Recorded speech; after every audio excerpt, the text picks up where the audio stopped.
हाँ, तो अब चलो स्टार्ट करते हैं एमसीक्यू। सारे के सारे illustration and one shot revision हमारी हो चुकी है एंड वो यूट्यूब पे अपलोड है। एमसीक्यू नंबर 1 पे आते हैं। Composite cost unit for an hospital is, sir हम हॉस्पिटल की कॉस्ट पर यूनिट कैसे निकालते हैं? पर पेशेंट पर डे के हिसाब से निकालते हैं। आपने देखा था कि पर एनएम की कॉस्ट दे रखी थी, हमने उसको फिर भी 360 से डिवाइड करते हुए हमने कैसे निकालता, पर डे की कॉस्ट निकाल लेती है। तो कैसे निकालते हैं? पर पेशेंट पर डे के हिसाब से सर हम क्या है, कॉस्ट निकालते हैं। कई बच्चे पर पेशेंट टिक करके आ जाते हैं, ऐसा नहीं है। आपने इलस्ट्रेशन कई सारे सॉल्व करे हैं।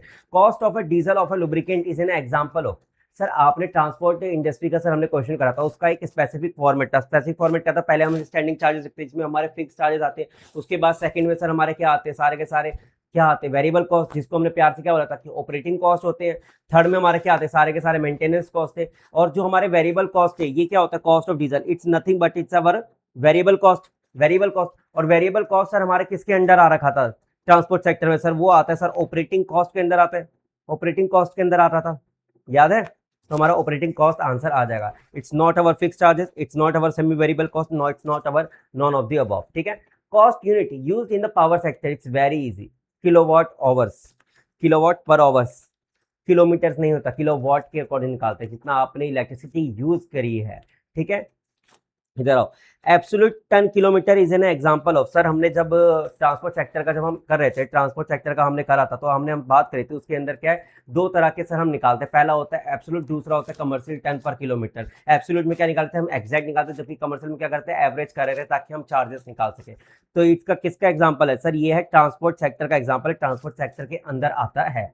ठीक है, नीचे आ जाओ। Depreciation is treated as fixed, depreciation कब फिक्स्ड माना जाता है? सर हमने अपने कॉन्सेप्ट में सर हमने बात करा था कॉन्सेप्ट बुक में कि डेप्रिसिएशन दो तरह के होते हैं सर। एक होता है फिक्स्ड, दूसरा क्या होता है सर, वेरिएबल होता है। वेरिएबल सर कब होता है, जब हम ना उसकी कैलकुलेशन करते हैं किस बेसिस पे, it is based on a activity, किसी एक्टिविटी के बेस पे होता है। लाइक से कि आपने 1 लाख यूनिट प्रोड्यूस करा, तो 1 लाख यूनिट के अकॉर्डिंगली सर क्या है, 10,000 हमारा क्या है डेप्रिशिएट हो रही है मशीन। या आपने कोई चीज किलो वॉट आवर से आपने इतनी जनरेट कर ली, तो इसके अकॉर्डिंगली हमारा सोलर पैनल इतना हमारा डेप्रिशिएट होता है। It is based on some activity, अगर किसी एक्टिविटी के बेस पर होगा तो वो हमारा क्या होता है सर, वो वेरिएबल होता है। जबकि फिक्स क्या होता है, जब वो किसी एक्टिविटी के बेस पे नहीं होता, वो फिक्स्ड होता है। फिक्स किस लिए होता है कि लाइफ है, लाइफ कि हमारा क्या 10 साल की उसकी लाइफ है। एक साल बीत गया मतलब एक साल का डेप्रेशन तो लगेगा लगेगा, बेशक से आपने प्रोडक्शन करी या नहीं करी। वेरिएबल में क्या होता है कि वो एक्टिविटी पे बेस्ड है, जितनी ज्यादा आप प्रोडक्शन करो उतना ज्यादा वो डेप्रिशिएट हो रहा है, जितना कम डेप्रिशिएट, जितना कम प्रोडक्शन उतना कम वो डेप्रिशिएट हो रहा है। तो वो कब फिक्स्ड होता है, जब it is based on time, efflux of time. तो सी हमारा आंसर आ जाएगा। Jobs undertaken by the IT ITS organisation are considered as, sir jobs का मतलब क्या हुआ कि सर वो छोटे ड्यूरेबल के लिए सर जब हम काम नहीं लेते, जब हम बात करते हैं छोटे ड्यूरेबल के लिए सर क्या आईटी आईटीएस जब काम लेती है तो उसको हम क्या बोल रहे थे, प्रोजेक्ट बोल रहे थे।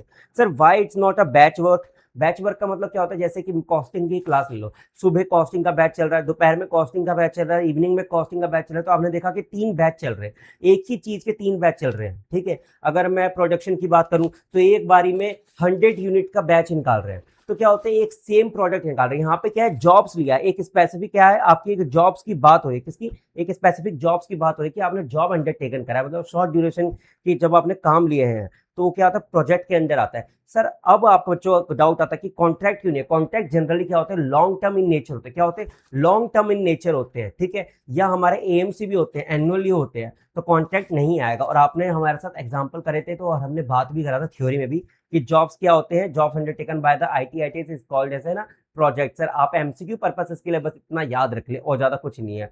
इंटॉल, इंटॉल costing the repetitive cost include, repetitive cost का मतलब क्या होता है, जो बार बार रिकरिंग हो जा रहा है, बार बार रिकरिंग हो जा रहा है, कभी यहाँ पर कभी उस चीज के लिए रिकरिंग हो जा रहा है, सेम चीज का नेचर ऑफ कॉस्ट, मतलब सेम नेचर ऑफ कॉस्ट क्या है, बार बार रिपीट होता जा रहा है। नेचर ऑफ कॉस्ट क्या है, वो बार बार रिपीट होते जा रहा है। अब यहाँ पे क्या है, दो ऑप्शन है, एक है मेंटेनेंस, दूसरा है आपका एनुअल ऑपरेटिंग कॉस्ट, तीसरा है नॉन ऑफ द अबव, चौथा है D both A and B. अब मेरे को बताओ क्या रहेगा, right answer is maintenance cost.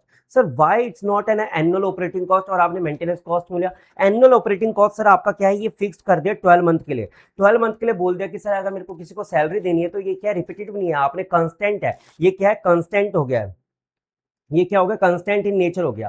Constant इन का नेचर मतलब क्या है, आपने सैलरी फिक्स कर दी, लेट्स से कि 20 लाख रुपए, तो 20 लाख आप कंस्टेंटली पूरे 12 महीने के लिए दे रहे हो। मेंटेनेंस में क्या है कि आपका क्या है कि आज एक छोटा गड्ढा था, छोटा गड्ढा था जिसकी रिपेयरिंग के लिए आपने बोला, कल आपका जो था ब्रिज के साइड में क्या थी, वॉल टूट गई, तो उसकी रिपेयरिंग के लिए बुला दिया। कल को जो बगल में जो पॉल होते हैं, डंडे होते हैं, उसकी मेंटेनेंस के लिए बुला लिया। क्या है, डिफरेंट डिफरेंट टाइप के जो है रिपीटेटिव कॉस्ट आपकी इंक्रीज हो रही है मेंटेनेंस का। ये क्या सेम नहीं है, बट नेचर ऑफ एक्टिविटी किसमें आ रही है, मेंटेनेंस कॉस्ट में आ रही है, और ये बार बार रिपीटेटिवली होते रहते हैं। ये रिपीटेटिवली होते रहते हैं, एग्जैक्टली कांस्टेंट नहीं है कि आज भी गड्ढा हुआ है तो कल भी गड्ढों की ही रिपेयरिंग हो रही है, परसों भी गड्ढों की रिपेयरिंग हो रही है। ये भी तो हो सकता है कि साइड के किनारे जो दीवार थी वो टूट गई हो, पेंटिंग हट गई हो, जो पॉल के आगे जो डंडे लगे रहते हैं टॉल के आगे, वो डंडे खराब हो गए हो।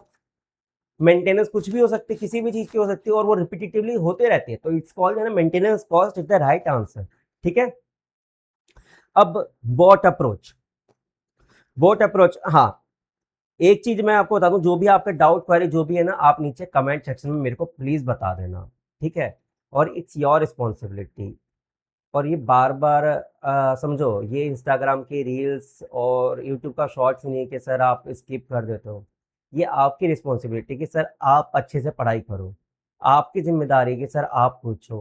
पेरेंट्स का क्या काम था, पेरेंट्स ने फीस भर दी, आपने बोला कि सर मेरे को इस XYZ टीचर फैकल्टी के मेरे को कोचिंग लेनी है, आपने फीस दी, भर दी, उनका काम खत्म। अब आपकी जिम्मेदारी कि सर आप पढ़ो, आप क्वारीज पूछो। सर बार बार बोलता हूँ, मैं आपके बेनिफिट के लिए बोल रहा हूँ सर, बार बार रिमाइंड इसलिए कराता हूँ कि आपकी रिस्पॉन्सिबिलिटी है सर, आप पढ़ो।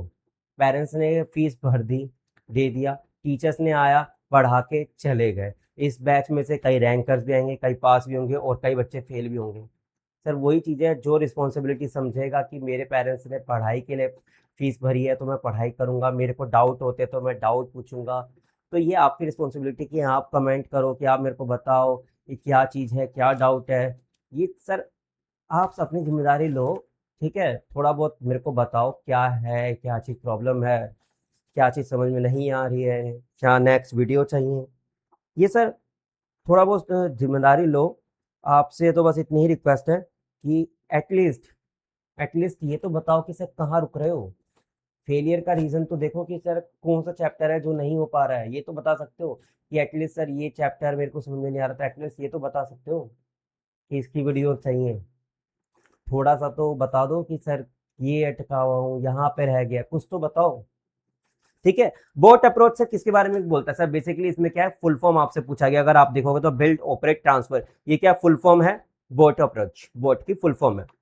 यही ये आंसर हो जाएगा। इधर आ जाओ, प्री प्रोडक्ट डेवलपमेंट एक्टिविटीज, मतलब क्या हुआ, प्रोडक्ट के डेवलपमेंट से पहले, प्री का मतलब क्या होता है, पहले, प्रोडक्ट डेवलपमेंट के होने से पहले की एक्टिविटी के बारे में पूछा हुआ, क्या होगा, processing of claims. Sir claims कब आएंगे, जब आपने इंश्योरेंस से, कंपनीज ने क्या होगा सर, अपने इंश्योरेंस बेच दिए होंगे, उसके बाद क्लेम आते हैं। जैसे क्या हुआ कि ऐसा तो नहीं होगा कि मैंने आज मर गया और परसों जाके मैं क्या लाइफ इंश्योरेंस लूंगा, ऐसा तो होगा नहीं कि आज मेरी अर्थी हो रही है और परसों जाके मैं आके बोलूंगा अगर मेरे को इंश्योरेंस दिलाना है, और अगर इन लोगों ने देख लिया कि मैं आया हूँ इंश्योरेंस लेने जो 2 दिन पहले ही टपक गया था, तो बेटा जो इंश्योरेंस मेरा को दे रहा होगा ना वो भी टपक जाएगा मेरे को देख के। ठीक है, क्लेम्स कब होता है, मेरे बाद। ठीक है, सेलिंग ऑफ पॉलिसी, मतलब मेरे हो जाने के बाद तुम अगर बेचोगे, तो सेलिंग ऑफ पॉलिसी क्या है, तो कॉस्ट है, मतलब प्रोडक्ट आपका बन चुका है, प्रोडक्ट सर आपका बन चुका है इंश्योरेंस। अगर इंश्योरेंस का जैसे वो था, स्कीम बन चुकी है, स्कीम बन चुकी है, उसके बाद आप उसको बेचने जा रहे हो, इट्स आफ्टर। क्या क्या है, बेचने के बाद आप क्या है उसका क्लेम प्रोसेस करते हो, it's after. Provisions of conditions, उसमें क्या क्या प्रोविजंस लिखनी है, मतलब कि मैंने इंश्योरेंस सेक्टर में कोई एक स्कीम निकाल रहा हूँ, उसमें क्या क्या प्रोविजन लिखनी है, कि क्या लग रहा है ये प्री डेवलपमेंट में है या आफ्टर डेवलपमेंट की, चलो यार पहले मैं आज इंश्योरेंस पॉलिसी बेच देता हूँ, बाद में हम क्या है डिसाइड करेंगे क्या क्या प्रोविजंस होनी चाहिए। नहीं, उससे पहले डिसाइड होती है सब चीजें, आपसे पूरा पूरा 10-12 पेज का पूरा डॉक्यूमेंट साइन होता है। तो ये क्या है कि जो अब आपकी स्कीम बन रही है, स्कीम बनने से पहले कंडीशन डिसाइड होती है, पहले का काम है। तो प्रोविजंस ऑफ कंडीशन क्या होता है, पहले।